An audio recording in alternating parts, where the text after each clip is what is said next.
샤오라면 인사합니다. 사랑하고 축복합니다. 네. 이 시간 또 온라인으로 예배에 참석한 우리 성도님들께도 주님의 큰 사랑과 은혜가 함께 있을 줄로 믿습니다. 자, 오랜만에 보니까 좋으시죠? 네, 한 주를 건너뛴 것 같은데, 그러니까 어떻게 보면 어렵기도 하지만 또 우리가 사모하는 마음 가운데 하나님이 또 부어주시는 또 은혜가 더 큰 줄로 믿습니다. 자, 오늘은 우리가 이제 출애굽기 다시 20장 말씀을 살펴봅니다. 지난번에 우리는 출애굽기 10계명 중에 1계명을 함께 여러분 살펴봤었는데, 1계명을 기억하실까요? 1계명 하면 뭐라고 하실까요? 그렇죠. 3절에 너는 나 외에 다른 신들을 내게 두지 말라라고 하나님 1계명을 말씀해 주셨어요. 1계명은 사실은 모든 계명의 그리고 율법의 가장 기본이 되는 밑바탕이 되는 말씀이었다라고 우리가 알 수가 있어요. 그래서 1계명은 우리 삶의 가장 중요한 목적, 그리고 우리가 평생 동안 섬겨야 될, 예배하고 섬겨야 될 대상이 누구이신가? 오직 유일하신 여호와 하나님밖에 없다라고 하는 것을 명확하게 선언을 해주고 있습니다. 이제 2계명은 이 1계명에 이어서 볼 수가 있는데, 1계명이 우리의 예배와 신앙의 대상이 누구인가를 설명했다면, 이제 2계명은 그 하나님을 어떻게 섬겨야 될까? 예배의 방법, 우리의 신앙의 어떤 구체적인 방법이 어때야 되는지를 가르쳐주는 말씀이 2계명이다라고 볼 수가 있어요. 우리가 2계명을 다른 계명에 비해서, 다른 계명은 다 한 어떤 짧은 문장으로 되어 있는데 유난히 2계명만 좀 길어요. 설교 제목은 우상을 만들지 말라 이렇게 짧게 적었지만 2계명 자체는 그대로 하면 굉장히 긴 문장입니다. 4절에서 5절 상반절까지가 한 문장으로 되어 있거든요. 우리 2계명을 다시 한번 읽어봅시다. 시작. 너를 위하여 새긴 우상을 만들지 말고, 또 위로 하늘에 있는 것이나 아래로 땅에 있는 것이나 땅 아래 물속에 있는 것에 어떤 형상도 만들지 말며 그것들에게 절하지 말며 그것들을 섬기지 말라. 아멘. 자, 이 계명은 사실 굉장히 긴 문장으로 돼 있어가지고 우리가 이걸 조금 그 계명의 내용을 좀 자세히 들여다볼 필요가 있습니다. 우선 여러분이 이 4절만 놓고 보면, 자, 4절만 떼어서 볼까요? 4절만 놓고 보면, 요거 전에 두 개처럼 보입니다. 그죠? 왜냐하면 너를 위하여 새긴 우상을 만들지 말고가 하나고, 그죠? 그게 첫 번째고, 두 번째는 긴 내용으로 되어 있지만 하늘에 있는 것이나 땅에 있는 것이나 땅 아래에 있는 것의 어떤 형상을 만들지 말라. 그러니까 우상을 만들지 말라라고 하는 이 계명이 두 개처럼 보인다는 거예요. 1번, 2번이 있는 것처럼.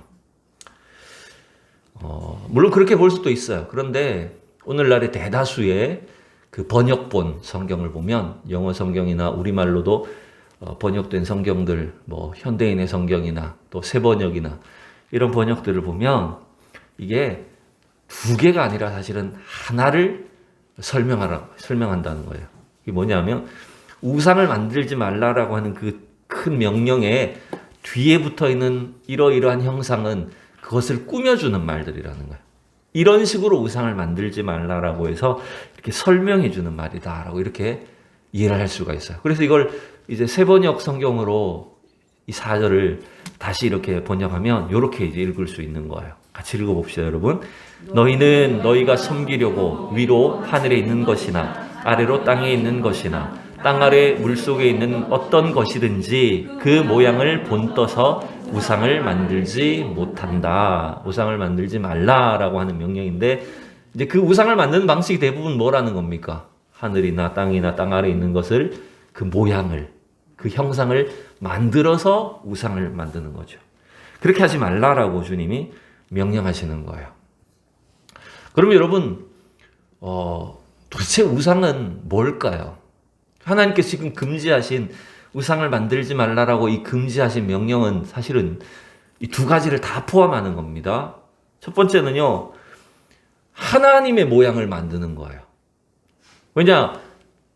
하나님 눈에 보이지 않으시니까 눈에 보이지 않는 하나님을 어떤 우리 눈으로 볼 수 있는 형태로 새기는 거예요. 그래서 이걸 하나님이라고 부르고 믿는 것. 여러분 그것도 우상입니다. 그죠?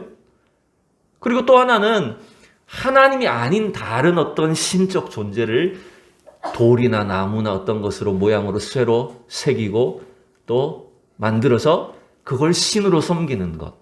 여러분 그게 다 우상이에요. 그러니까 여러분 잘 생각하세요. 하나님이 아닌 것도 그것을 신으로 만들어서 섬기는 것도 우상이라고 볼 수 있고, 또 하나는 하나님이라고 만들어 놓은 것들 있잖아요. 눈에 보이지 않는 하나님을 어떤 우리 눈에 보이는 대상으로 만들어서 그것을 숭배하는 방식. 그게 전부 다 우상들입니다. 그래서 하나님 그걸 하지 말라라고 명령하시는 거죠. 우리가 좀 이따도 제가 드리겠지만 여러분 대표적인 그 우상 숭배 예가 누구였을까요? 출애굽기 조금 넘어가 보면 32장에 여러분 이게 무슨 그림인지 아시죠? 네. 모세가 시내산에 올라가서 내려오질 않는 거예요. 모세가 안 내려오니까 도대체 죽었는지 살았는지 불안하기도 하고, 그러니까 이 형 아론이 백성들에게 금가락지, 귀고리 이런 것들 다 모아가지고 뭘 만들었어요? 네. 금을 녹여서 송아지를 만든 겁니다. 그러면서 여러분 놀랍게도요, 이 사람들이 지금 이 금송아지를 뭐라고 부를까요? 자 보세요.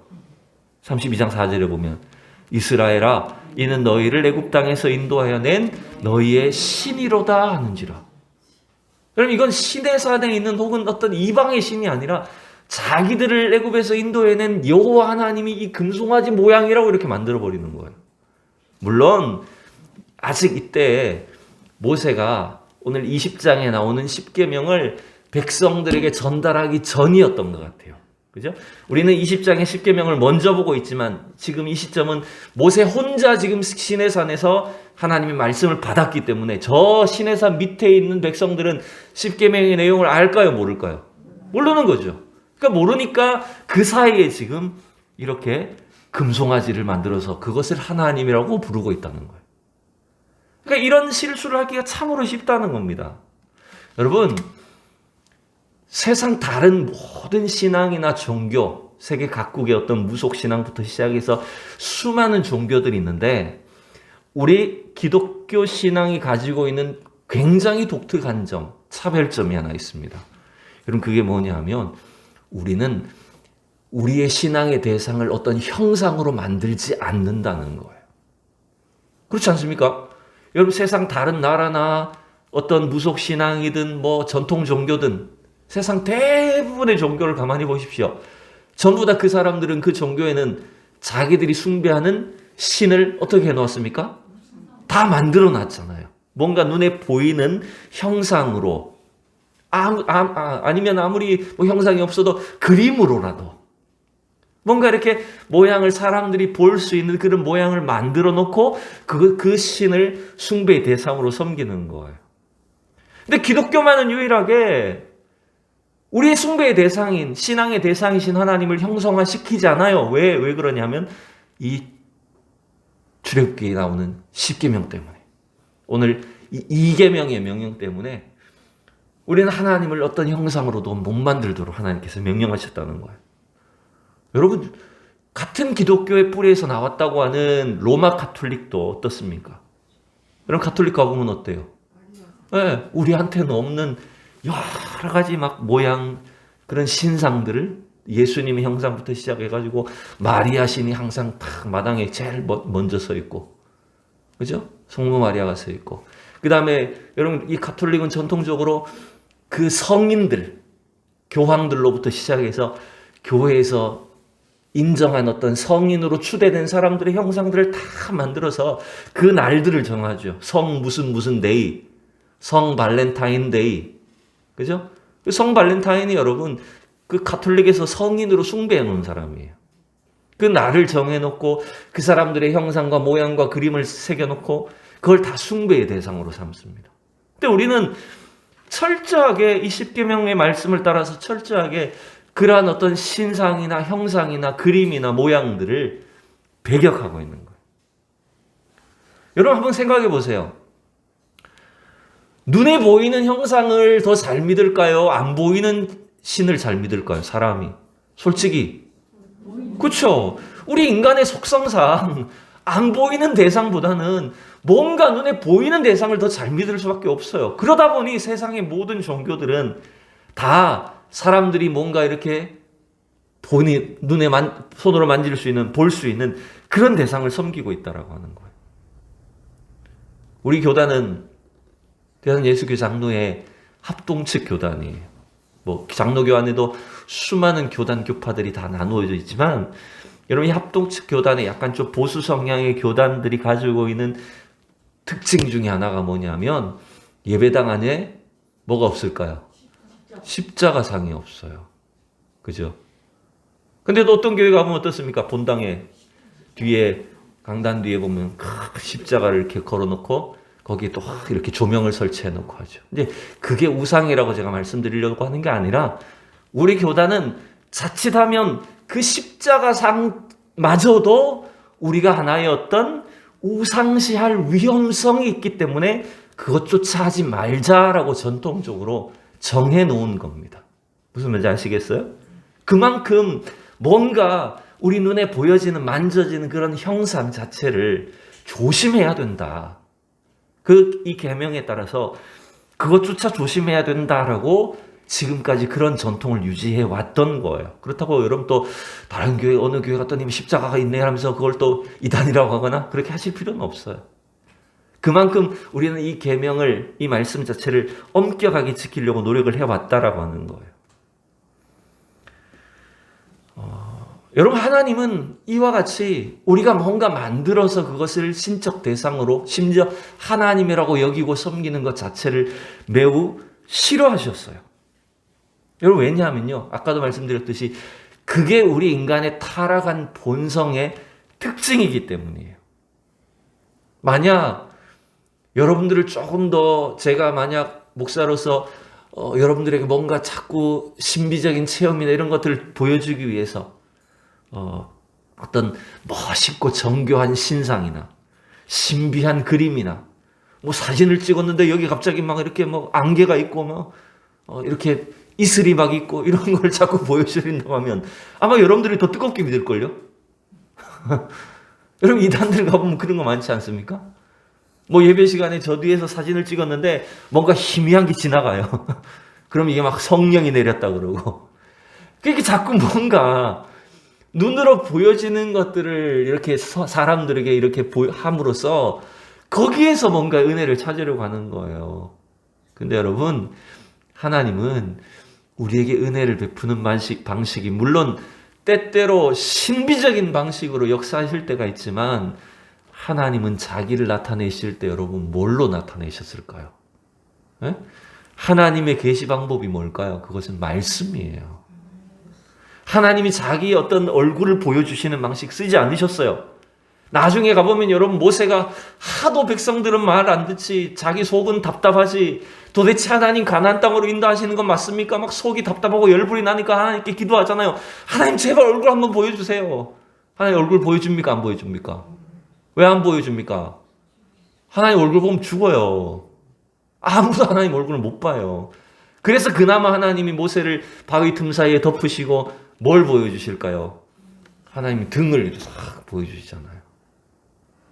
근데 그것조차도 혹은 뭐 그 자리나 혹은 하나님의 등 모양을 우상시하지 못하도록 하나님 철저하게 이러한 것들을 막으셨다는 걸 우리가 알 수 있어요. 여러분, 눈에 보이는 어떤 형상을 신으로 만들고 심지어는 하나님을 우리 눈에 보이는 형상으로 만들어서 섬기는 것은요, 이것은 우리의 욕심에서, 즉 잘못된 동기와 목적에서 나오는 것이기 때문에 하나님이 철저하게 금지시키셨어요. 여러분, 오늘 본문도 잘 보면 너를 위하여 새긴 우상을 만들지 말라 그랬잖아요. 결국 이 우상을 만드는 목적이 뭡니까? 누굴 위해서 만들었다는 거예요? 하나님을 위해서 만든 게 아니에요. 인간이 우상을 만들고 우상을 숭배하는 목적은 철저히 자기 자신을 위해서예요. 자기의 필요를 위해서, 혹은 자기의 욕심, 이 풍요를 이루기 위한 목적으로 하나님을 내가 소유하고자 하는 거예요. 내가 하나님을 소유하고 오히려 하나님을 내가 지배하고 내가 마음대로 하나님을 부릴 수 있는 것처럼 착각하는 것. 여러분, 이 인간의 타락한 본성, 근본적인 죄악된 본성에서 나오는 것이 바로 이 우상숭배라고 하는 거예요. 그래서 하나님이 이걸 철저하게 금지시키셨어요. 그래서 여러분 착각하면 안 됩니다. 자칫 우리가 뭔가 종교적인 어떤 예술이나 눈에 보이는 화려한 것들이 있다고 해서 여러분 그것이 결코 하나님 기뻐하시는 일이라고 생각지 않아요.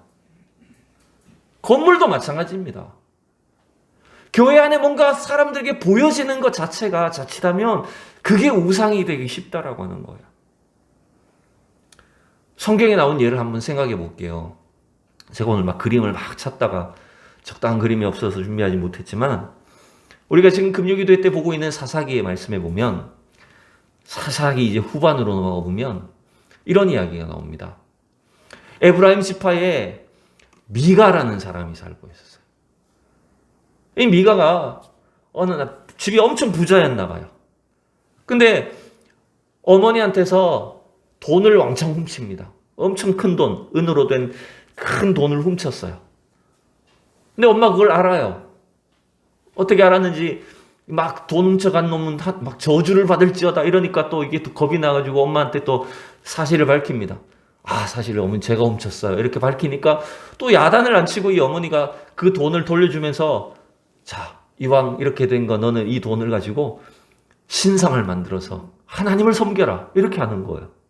그러니까 이 미가가 그 어머니한테 훔쳤던 그 돈을 가지고 신상을 만들고요. 제사장이 입는 그 에봇과 우림과 둠밈과 이런 것들을 만들어 놓고 자기 집 안에다가 개인 성전을 만들어 버립니다.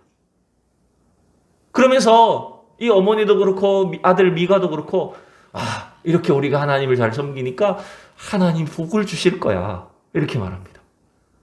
그리고요. 또 좀 있다가 자기 아들 중에 한 명을 제사장으로 세우고 그 다음에는 조금 지나가고 나서 떠돌이 레위인 한 사람이 지나가니까 이 레위 사람과 고용을 해가 레위 사람을 자기 집의 제사장으로 고용을 합니다. 그러면서 이렇게 말을 하는 거예요. 제가 13절을 찾아봤어요. 27장 13절에 보면 이렇게 되어 있어요. 이에 미가가 이르되 레위인이 내 제사장이 되었으니 이제 여호와께서 내게 복을 주실 줄 아노라 하니라. 여러분, 이 외면적으로만 보면 어때요? 이 미가가 자기 집에다가 개인 성전도 만들고 제사장도 개인 제사장도 세워놓고 거기서 하나님을 예배한다고 섬기고 있으니 얼핏 표면적으로만 보면 엄청 하나님을 잘 믿는 것처럼 보이잖아요. 그렇지 않습니까? 근데 여러분 이게 뭡니까? 지금 미가가 부르는 하나님이 미가가 모셔놓은 하나님이 진짜 하나님입니까? 아니에요. 그게 우상이에요. 이름만 하나님이라고 붙이고 있을 뿐이지 그냥 자기 가정의 복을 위해서 자기 가족의 평안을 위해서 하나님을 자기의 소유로 묶어두고 자기가 원하는 대로 하나님이 복을 달라고 기도하고 있는 거예요. 여러분 그런 이 사사기는요 엄청난 영적 혼란과 타락의 극치를 보여주는 게 사실은 사사기 말씀이에요. 그러니까 여러분 이 우상이라고 하는 것이 어떻게 보면 자칫하면 우리도 이러한 어리석은 선택을 하거나 하기가 쉽다는 겁니다. 만약에 하나님을 우리가 이런 식으로 섬길 수 있다고 하면 여러분 각 가정마다 뭔가 이렇게 십자가상 한쪽에다가 제단을 꾸며놓고 거기다가 예수님 이렇게 모습도 이렇게 조각해가지고 만들어놓고 거기서 예배하면 되잖아요, 여러분. 그죠? 그럼 하나님 기뻐하실까요? 전혀 아니라는 거예요. 여러분 이게 지금 이 성경에서 보여주는 이스라엘 백성들이 하나님의 백성이라고 하면서도 이러한 우상 숭배에 어리석은 우상에 빠지기가 쉽다라고 하는 것을 분명하게 보여주고 있는 겁니다. 근데 여러분 하나님이 오늘 이 우상 숭배에 대해서 뭐라고 말씀하실까요? 이제 5절 후반 부분을 보면 이걸 만들지도 말고 섬기거나 절하지도 말라라고 하신 뒤에 자 5절 후반절 6절까지 읽어봅니다. 시작. 나 내 하나님 여호와는 질투하는 하나님인즉 나를 미워하는 자의 죄를 갚되 아버지께로부터 아들에게로 3, 4대까지 이르게 하거니와 나를 사랑하고 내 계명을 지키는 자에게는 천대까지 은혜를 베푸느니라. 아멘. 자, 여러분, 하나님은 이러한 아무리 표면적으로 하나님을 섬기고 하나님의 이름을 부르는 것처럼 보이지만 뭔가 하나님을 자기의 소유로 삼고 하나님의 형상을 만들어서 그것을 하나님을 자기가 지배하고 자기 개인의 영달과 복을 위해서 하나님을 이용하려고 하는 것들을 어떻게 여기신다고요? 죄라고 말씀하시죠. 하나님은 질투하는 하나님이시라고 분명히 표현하고 있고 나를 미워하는 자의 죄를 갚겠다. 그것이 하나님을 미워하는 죄라고 지금 성경은 분명하게 표현하고 있어요. 근데 이게 독특한 것이 뭐냐면 하나님이 스스로를 하나님 자신의 속성을 질투하는 하나님이라고 부르고 계신 거예요. 한번 따라 해봅시다. 질투하는 하나님. 근데 뭔가 이게 하나님이 질투하신다 그러면 우리는 좀 느낌상 이상한데 하나님 왜 질투를 하시지? 좀 잘 삐지시고 시기 질투가 많으신가? 이게 아니잖아요. 근데 왜 하나님은 질투하신다고 표현을 할까요? 여러분, 우리 사람의 질투와는 일단 다르겠죠. 그런데 여러분, 이 질투의 이면에는 뭐가 존재하고 있는 겁니까? 질투의 이면에는 사랑이 존재를 하는 겁니다. 그죠? 사랑하기 때문에 질투하는 거예요. 여기는 지금 아무도 질투가 없으셔가지고 예를 들어 생각해 봅시다. 길을 이렇게 거리를 걸어가는 이 청춘 남녀가 아주 이렇게 옷도 말쑥하게 잘 차려입고 예쁜 커플이 이렇게 팔짱을 끼고 걸어가면 그 사람들을 보면서 여러분 질투합니까? 왜 질투 안 하죠? 그 사람 나와 상관없으니까. 그냥 참 멋있네. 이렇게 생각하지 그 사람 보고 질투하면 이상한 사람이에요. 그죠? 근데 만약에 내 부인이 옆집 남자하고 팔짱을 끼고 걸어가는데 그걸 보면서 참 멋있네. 이런 사람 있습니까? 여기는 질투가 나와야 되는 거잖아요. 그죠? 그만큼 질투의 이면에는 뭐가 있는 거냐면 사랑이 있는 거예요. 그래서 하나님이 질투의 하나님이라고 표현하신 건 뭐냐면 자기 백성을 어떻게 하신다는 겁니까? 너무나 사랑하시기 때문에 자기 백성이 한눈을 팔고 하나님이 아닌 존재를 하나님으로 섬기고 엉뚱한 방식으로 하나님을 모시면 하나님은 질투하시기까지 그들을 사랑하신다는 말이에요. 막 질투해가지고 저놈들 내가 막 복수해야지 이런 개념이 아니라 하나님이 그와 같이 우리를 향한 사랑이 열정적이시라고 말씀하시는 겁니다. 그렇기 때문에 우리는 어떻게 해야 된다는 겁니까? 하나님 우리를 질투하시기까지 자기 백성들을 사랑하시기 때문에 우리도 하나님을 사랑해야 된다는 거예요. 그래서 여러분 십계명은 뭐 하지 말라 어떤 율법의 계명 자체가 뭘 우리에게 엄격하게 뭔가를 금지하고 그것에 대해서 하나님께서 벌을 내리시는 개념이 강한 게 아니라 하나님이 우리를 얼마나 사랑하시는지를 보여주시는 게 여러분 십계명입니다. 그래서 여러분 십계명의 요약이 뭡니까? 너희는 마음을 다하고 뜻을 다하고 목숨을 다하고 힘을 다해서 주 너희 하나님을 사랑하라는 거잖아요. 결국 우상을 숭배하지 말라는 것도 우리가 하나님만을 사랑해야 된다고 하는 걸 강조하고 있는 거예요. 믿습니까?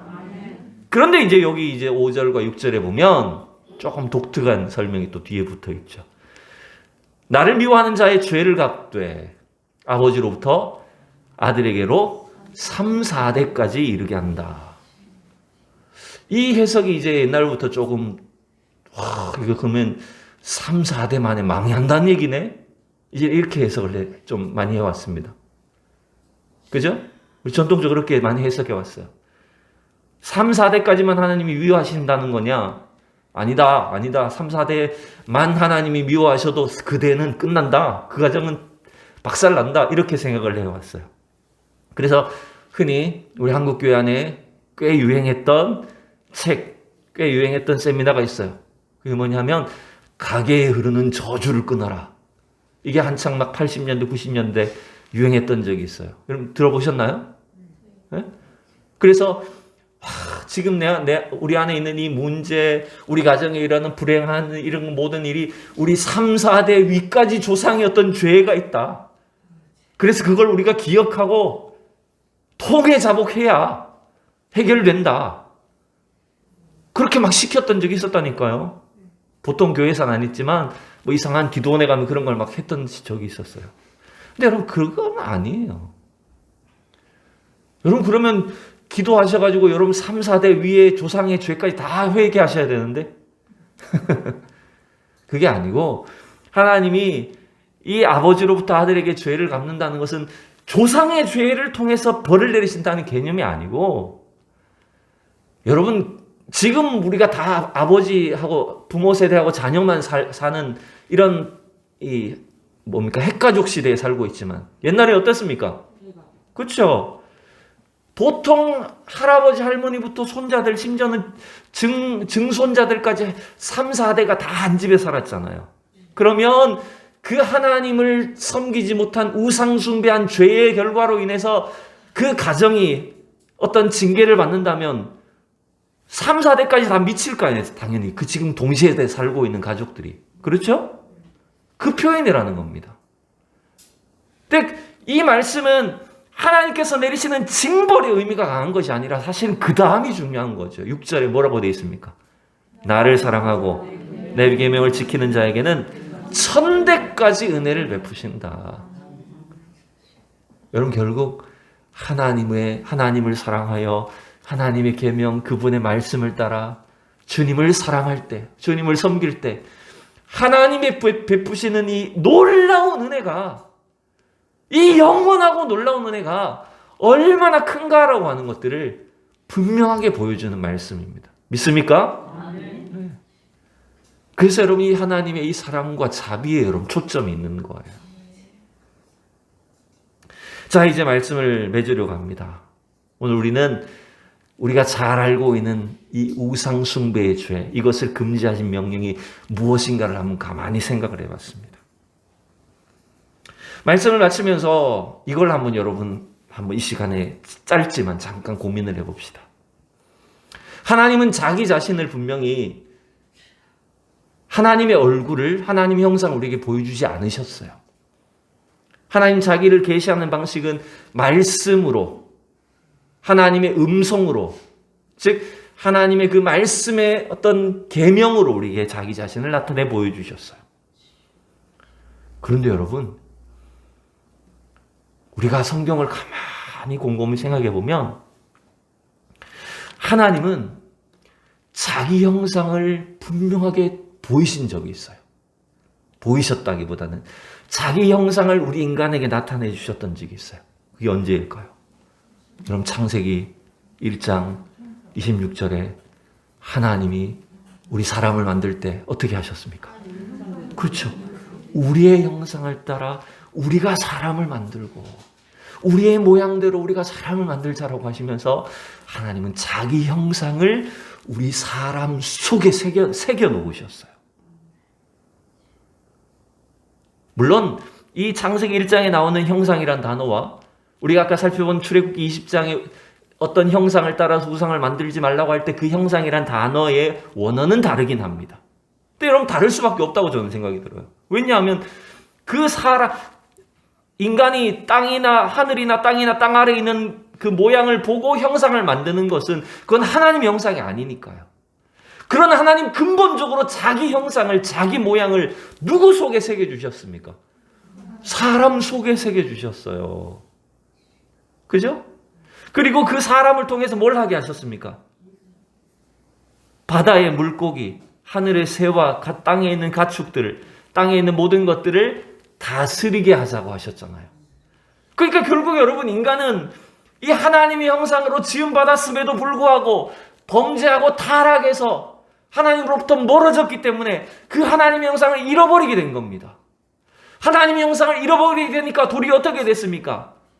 하나님처럼 다스려야 될 대상들인 하늘에 있는 것이나 땅에 있는 것이나 땅 아래에 있는 것, 물속에 있는 것, 사실은 다스려야 되는 대상인데 그걸 어떻게 하고 있습니까? 네, 그 형상을 신의 모습으로 숭배하고 있는 거예요. 도리어 그걸 숭배의 대상으로 삼고 있잖아요. 지금도 21세기에도 여러분 과학기술이 이렇게 발달했는데도 여전히 가면 온갖 동식물에게 다 빌잖아요. 지금도. 최첨단 비행기 여러분 저 미국에서 비행기 사와가지고요 시운전할 때 고사 지냅니다. 지금도. 네? 돼지머리 갖다 놓고 고사 지내요. 여전히 하나님이 만드신 것들을 오히려 다스려야 될 대상을 우리 인간은 숭배의 대상으로 만들고 있는 거예요. 그 이유가 사실은 이 창세기 1장 26절에 원래 하나님께서 우리 속에 주셨던 하나님의 형상을 잃어버렸기 때문이에요. 그러면 여러분 결국 우리가 이 세상의 형상을 섬기는 우상 숭배를 이기는 길이 뭘까요? 과거엔 우리가 하나님을 알지 못할 때는 우상 숭배를 했다고 할 수 있어요. 그런 여러 가지 세상의 우상들의 영향을 받고 살았어요. 그렇지만 우리가 이제는 더 이상 그런 우상 숭배의 길을 걷지 않고 우상을 두려워하지 않아도 되고 우상을 섬기지 않아도 되는 그 이길 수 있는 길이 뭡니까? 그것은 바로 잃어버렸던 하나님의 형상을 회복함으로 가능한 겁니다, 여러분. 믿습니까? 원래 하나님이 우리 속에 주셨던 그 하나님의 형상을 우리가 다시 찾을 때, 회복할 때, 그 세상의 우상들을 이길 수 있는 힘이 생기는 거예요, 여러분. 여러분, 그래서 우리가 예수 믿으면 어떻게 됩니까? 우리가 과거에 집에서 섬기던 우상과 부적과 이런 거 다 어떻게 합니까? 버려요. 왜 버려야 됩니까? 더 이상 우리는 그런 속박과 굴레에 있지 않다라고 하는 거예요. 여러분, 그래서 놀랍게도요, 우리가 이 우상 숭배의 길을 이기는 방법, 지금도 우리 안에, 우리 주변에 펼쳐져 있을 수 있는 이 모든 우상 숭배와 싸움에서 승리할 수 있는 비결은 뭐냐면 오직 예수 그리스도의 그 복음의 능력으로 가능한 겁니다. 왜냐하면 이 땅에 오신 예수님이 하나님의 형상으로 우리에게 오셨기 때문에, 우리가 예수 그리스도를 믿을 때 그분을 내 마음에 내 영혼에 모시게 되면 그 예수, 하나님의 형상으로 오신 예수 그리스도를 통해서 우리 안에 깨어졌던, 잃어버렸던 하나님의 형상이 회복되는 거예요, 여러분. 그래서 우리는 그 하나님의 형상을 따라서 세상의 우상들을 섬기지 아니하고 우리 속에 거하시는 하나님을 사랑하며 그분을 섬기며 살 수 있게 되는 겁니다, 여러분. 믿습니까? 그래서 우리 성도들은 우리 속에 계신 하나님을 날마다 섬기며 사랑하고 믿고 사는 거예요. 그리고 여러분 또한 우리 성도들은요, 우리 안에 이 회복된 하나님의 형상을 자꾸 나타내는 사람들이 되셔야 됩니다. 우리는 이 세상의 우상들이 아니라 우리 안에 거하시는 그 하나님, 회복된 하나님의 형상을 따라서 세상 사람들이 우리를 볼 때, 와, 저 사람 안에 하나님이 느껴진다고 하는, 우상이 느껴지는 게 아니라 눈에 보이는 형상 때문에 뭔가 보이는 게 아니라 우리 안에 회복된 하나님의 형상을 통해서 그리스도의 향기가 나타나고 하나님이 증거되는 그런 삶으로 바뀌게 되는 겁니다, 여러분. 믿습니까? 여러분, 이게 바로 더 이상 우리가 우상을 숭배하지 않고 또한 우상 숭배를 이기며 오히려 하나님의 형상을 드러내며 사는 그리스도인의 삶이라는 것을 우리가 분명히 알 수가 있습니다.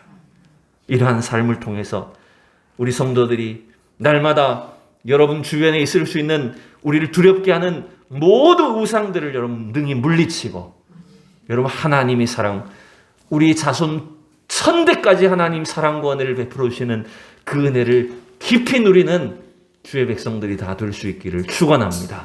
기도하겠습니다. 살아계신 하나님, 주님의 은혜를 감사합니다.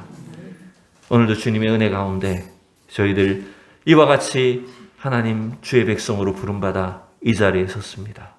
하나님, 우리가 과거에는 수많은 우상과 어리석은 죄악들을 쫓아 또 그 우상의 굴레 아래 두려워하며 살 수밖에 없었지만 이제는 예수 그리스도를 통해서 우리 안에 회복된 하나님의 형상, 하나님만을 사랑하며 주님을 섬기며 날마다 하나님의 사랑과 은혜를 누리는 우리 주의 백성들 다 되게 하여 주시옵소서. 감사하며 예수 그리스도의 이름으로 기도하옵나이다. 아멘.